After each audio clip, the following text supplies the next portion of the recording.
ആണ്ടുവട്ടം 1-ാം വാരം ശനി.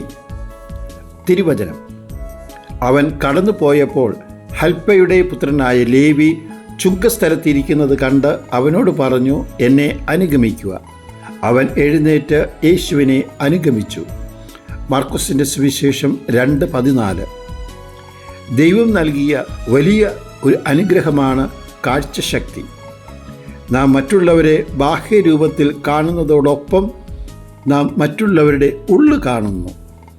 നാം അറിയാതെ തന്നെ മറ്റുള്ളവരെ വിലയിരുത്തുകയും കുറേ പേരെ സ്നേഹത്തോടു കൂടി ചേർത്ത് നിർത്തുമ്പോൾ വേറെ കുറേ പേരെ തള്ളിക്കളയുന്നു, കുറവുള്ളവരായി കണ്ട് വെറുത്ത് മാറ്റി നിർത്തുന്നു.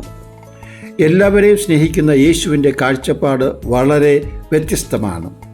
ഇന്നത്തെ സുവിശേഷത്തിൽ നാം കാണുന്നത് ജനം വെറുത്തിരുന്ന ചുങ്കക്കാരനായ ലേവിയെ യേശു വളരെ സ്നേഹത്തോടു കൂടി കാണുകയും തൻ്റെ ശിഷ്യത്വത്തിലേക്ക് അവനെ വിളിക്കുകയും ചെയ്യുന്നു. സ്നേഹം കൂടിയ യേശു മറ്റു ചുങ്കക്കാരോടൊപ്പം ലേവിയുടെ ഭവനത്തിൽ ഭക്ഷണത്തിന് ഇരിക്കുകയും ചെയ്യുന്നു. ജനം പാപിയായി മുദ്രകുത്തിയ ലേവിയിൽ യേശു നന്മ കാണുന്നു, പുണ്യം കാണുന്നു, ദൈവം ലേവിക്ക് കൊടുത്ത കഴിവുകളും സിദ്ധികളും കാണുന്നു.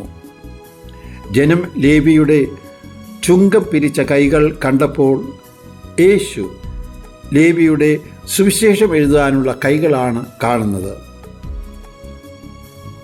യേശു ശിഷ്യന്മാരെ കുറ്റപ്പെടുത്തിയ സുവിശേഷ ഭാഗം ഇപ്പോൾ നമുക്ക് ഓർമ്മിക്കാം. മാർക്കോസിൻ്റെ സുവിശേഷം 8-ാം അധ്യായം 17-18 തിരുവചനങ്ങൾ: നിങ്ങളുടെ ഹൃദയം മന്ദീഭവിച്ചുവോ? കണ്ണുണ്ടായിരുന്നിട്ടും നിങ്ങൾ കാണുന്നില്ല, ചെവി ഉണ്ടായിരുന്നിട്ടും നിങ്ങൾ കേൾക്കുന്നില്ല.